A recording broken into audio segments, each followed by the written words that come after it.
Good morning class. Welcome to our YouTube channel learns with Kundan. आज हम लोग UGC net JRF 2025 जो जून में आपका सेशन होने वाला है, जून में एग्जाम होने वाला है, उसका पेपर 2 का कॉमर्स का यूनिट नंबर 9 जिसको हम लोग इंडियन कॉन्ट्रैक्ट एक्ट 1872 कहते हैं, उसका आज से सेशन स्टार्ट होने वाला है। तो आपको प्लेलिस्ट में एक ही प्लेलिस्ट में इंडियन कॉन्ट्रैक्ट एक्ट 1872 करके आपको पूरा का पूरा वीडियो अवेलेबल मिलेगा। आप पूरा का पूरा वीडियो देखिएगा और पसंद आया होगा तो शेयर कर दीजिएगा और चैनल को और वीडियो को लाइक कर दीजिए। तो चलिए सेशन को स्टार्ट करते हैं हम लोग और देखते हैं कि इंडियन कॉन्ट्रैक्ट एक्ट है क्या।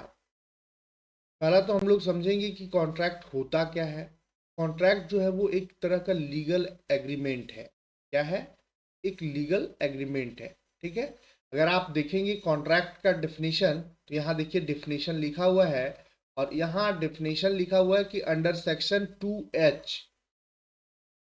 2H सेक्शन में कॉन्ट्रैक्ट को क्या क्या बोला है कि Indian contract act define contract as an agreement which is enforceable by law. Contract जो है वो एग्रीमेंट है जो लॉ के द्वारा अनुबंधित है या फिर लॉ के द्वारा इन्फॉर्सिबल है। ठीक है। तो ये आपका हो गया कॉन्ट्रैक्ट का डेफिनेशन। अब 1872 इंडियन कॉन्ट्रैक्ट एक्ट क्या कहता है उसके बारे में हम लोग पहले जानेंगे, देन हम लोग इसके टाइप और अदर चीज़ें को जानेंगे।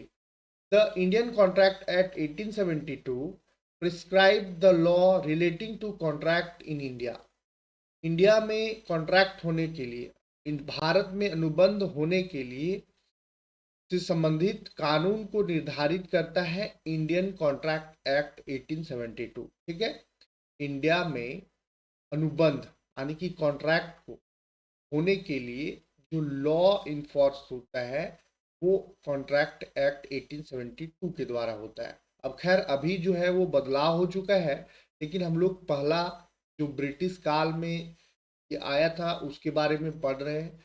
क्यों पढ़ रहे हैं? क्योंकि एग्जाम में कभी कभी इससे पूछा जाता है। ठीक है। तो आपको कॉन्ट्रैक्ट का डेफिनेशन पता चल गया। 1872 क्या कह रहा है? तो ये इंडियन कॉन्ट्रैक्ट एक्ट के बारे में बोल रहा है कि the act was passed by British India and is based on the principles of English common law. और ये ब्रिटिश इंडिया के द्वारा पास किया गया था और ये किस पे आधारित था? तो ये इंग्लिश कॉमन लॉ के प्रिंसिपल्स पे आधारित था।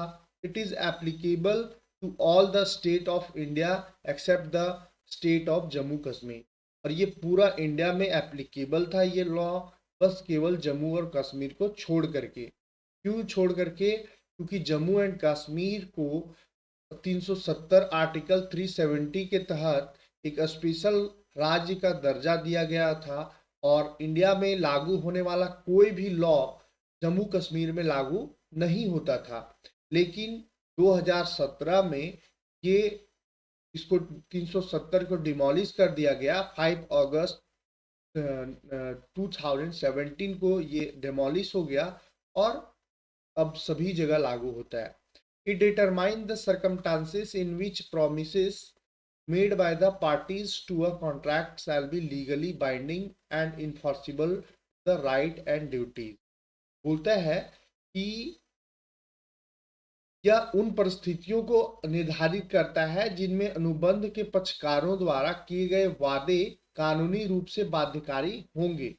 बोलता है कि अगर किसी तरह का कॉन्ट्रैक्ट कर रहे हैं ये इन्फॉर्सिबल बाय लॉ होगा, ये कॉन्ट्रैक्ट जो है वो लीगली बाइंडिंग होगा। समझ गए? तो ये कहता है 1872। ठीक। आपको इसमें बेसिकली समझना ये था कि कॉन्ट्रैक्ट होता क्या है और इसका रूल नंबर क्या है। तो 2H है, आर्टिकल 2H में डेफिनेशन दिया हुआ है कि ये कॉन्ट्रैक्ट जो है वो एक तरह का एग्रीमेंट है और ये इन्फॉर्सिबल बाय लॉ है। आगे हम लोग देखेंगे कि the act as enacted originally had 266 sections. It had wide scope and included. बोलता है कि इसमें 266 सेक्शन है और जो पहला 01 to 75 सेक्शन है वो क्या है, general principle of law contract section 1 to 75। Contract relating to sale of goods section 76 to 123, ये लर्न रखिएगा। स्पेशल कॉन्ट्रैक्ट आइडेम indemnity guarantee bailment pledge a section, ये है आपका 124 to 238। और contract relating to partnership section 239 to 266। Partnership कहाँ है, तो पार्टनरशिप 239 से 266 के बीच में है, ये लर्न रखिएगा। तो इस तरह से आपको चारों पॉइंट को लर्न रखना है कि 1 to 75 में क्या है, general principle of law of contract, contract relating to sale of goods, और special contract indemnity guarantee bailment pledge section है, और कॉन्ट्रैक्ट रिलेटिंग टू पार्टनरशिप है। आगे हम लोग देखेंगे इंडियन कॉन्ट्रैक्ट एक्ट जो है वो कैसे कैसे बदला, क्या 1872 जो ब्रिटिश काल में स्टार्ट हुआ था वो अभी तक है या नहीं है, इसके बारे में हम लोग चर्चा करेंगे। बोलता है Indian contract act embodied the simple and elementary rules relating to sale of goods and partnership.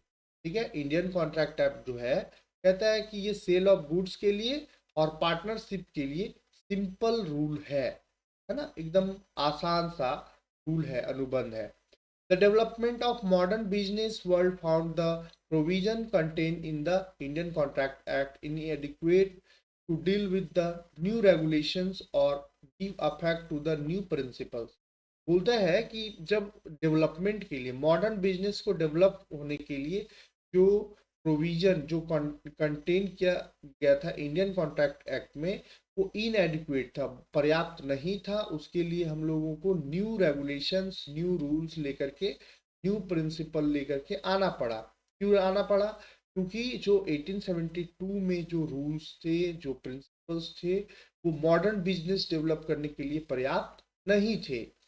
Subsequently, the provision relating to sale of goods and partnership contained in the Indian Contract Act were repealed respectively in the year 1930 and 1932, and new enactment, namely Sale of Goods and Movable Act 1930 and Indian Partnership Act 1932 were reenacted। बोलता है कि provision जो है, new provision जो है वो add किया गया, और सेल ऑफ गुड्स और मूवेबल एक्ट 1930 और इंडियन पार्टनरशिप एक्ट 1932 लाया गया। ठीक है, सेल ऑफ गुड्स 1930 और इंडियन पार्टनरशिप एक्ट 1932 को लाया गया। किस लिए लाया गया, क्योंकि जो मॉडर्न बिजनेस डेवलपमेंट के लिए जो रूल्स थे, जो प्रिंसिपल थे, वो पर्याप्त नहीं थे, और उसको देखते हुए, नया मॉडर्न जमाना को देखते हुए, मॉडर्न बिजनेस डेवलपमेंट को देखते हुए न्यू प्रिंसिपल्स को ऐड किया गया था, ये लाया गया। ठीक है, आगे हम लोग देखेंगे कि at present the Indian contract act में be divided into two part. अब एट प्रेजेंट अभी जो है वो इंडियन कॉन्ट्रैक्ट एक्ट जो है वो दो पार्ट में डिवाइडेड है। पहला पार्ट क्या कहता है, deal with the general principles of law of contract section 101 to 75। पहला सेक्शन जो है वो 1 से 75 के बीच में है, और ये क्या डील करता है, तो deal with general principles of law of contract. ठीक है, ये जनरल प्रिंसिपल को डील करता है। और जो सेकेंड पार्ट है, deal with special kind of contract. और सेकेंड जो पार्ट है इंडियन कॉन्ट्रैक्ट एक्ट का, वो स्पेशल काइंड ऑफ कॉन्ट्रैक्ट को डील करते हैं। Contract of indemnity and guarantee पहला, contract of bailment and pledge, और तीसरा कॉन्ट्रैक्ट ऑफ एजेंसी। आपको ये भी पता होगा कि टोटल 266 सेक्शन है, 1 से 75 तक तो डील कर रहा है क्या, जनरल प्रिंसिपल्स ऑफ लॉ। तो बाद बाकी बचा हुआ जो आपका आर्टिकल्स है वो किसको डील कर रहा है, तो कॉन्ट्रैक्ट ऑफ इंडेमनिटी और guarantee, contract of bailment and pledge, और कॉन्ट्रैक्ट ऑफ एजेंसी। ये आपको तीनों लर्न रखना है। पार्ट 1 को सेपरेट कर लीजिए और पार्ट 2 को सेपरेट कर लीजिए, अच्छे से आपको क्लियर हो गया होगा, आई होप। आपका अब आपको समझना है कि ऑफर क्या होता है ना? क्योंकि इंडियन कॉन्ट्रैक्ट एक्ट में ऑफर्स जो है वो कौन सा सेक्शन में दिया हुआ है, 2A में ऑफर है। और ऑफर क्या होता है उसको हम लोग समझेंगे।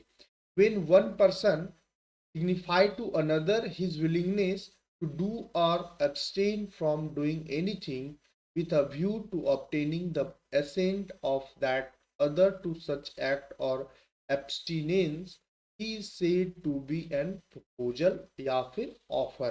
ठीक है?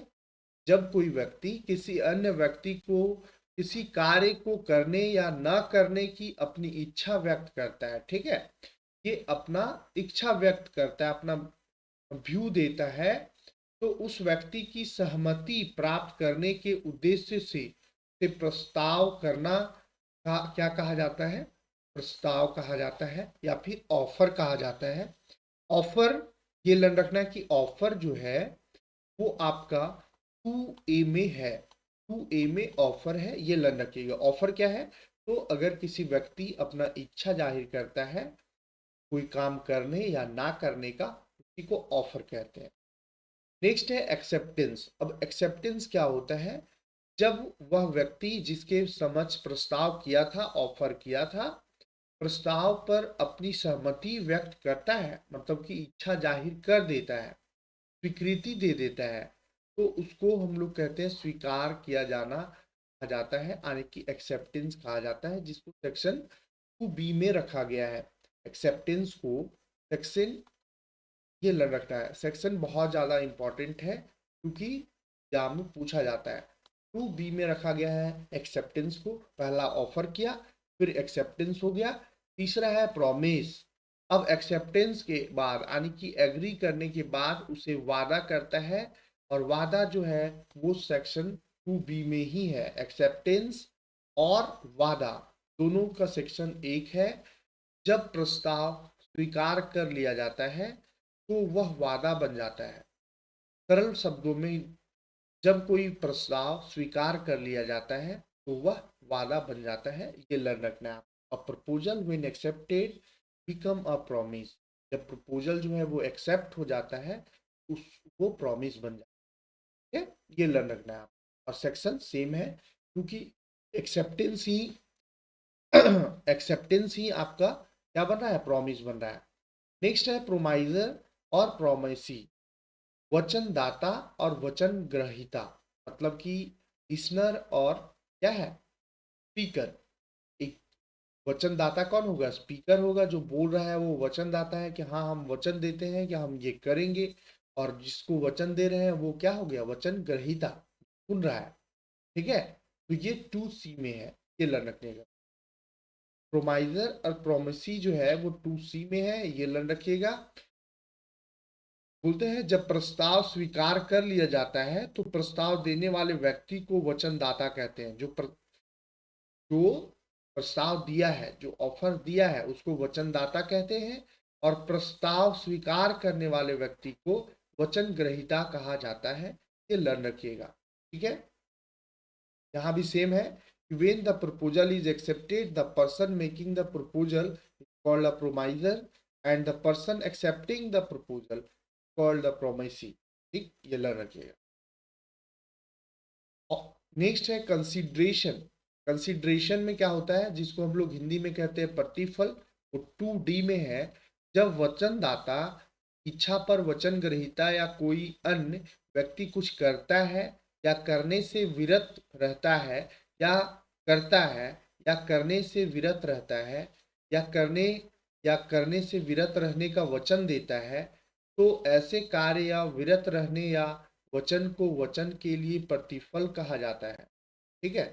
यानी कि कंसिडरेशन कहा जाता है। जैसे समझिए बात को, जैसे आप कोई ऑफर दिए, ऑफर के बाद एक्सेप्टेंस हुआ, फिर प्रॉमिस हुआ, प्रॉमिस के बाद आप प्रॉमिस करने के बाद जब वो काम को करते हैं तो, या फिर नहीं करते हैं, दोनों कंडीशन में समझिएगा बात को, या फिर आप वादा खिलाफी करते हैं या वादा को निभाते हैं, तो उसको हम लोग क्या करते हैं? प्रतिफल कहते हैं। ठीक है? एक पक्ष द्वारा दूसरे पक्ष के वचन के लिए चुकाई गई कीमत, तकनीकी शब्द जिसका अर्थ है क्विड प्रो क्वो, यानी बदले में कुछ, ठीक है, समथिंग इन रिटर्न को हम लोग क्विड प्रो क्वो कहा जाता है, ठीक। ये हो गया आपका कंसिडरेशन।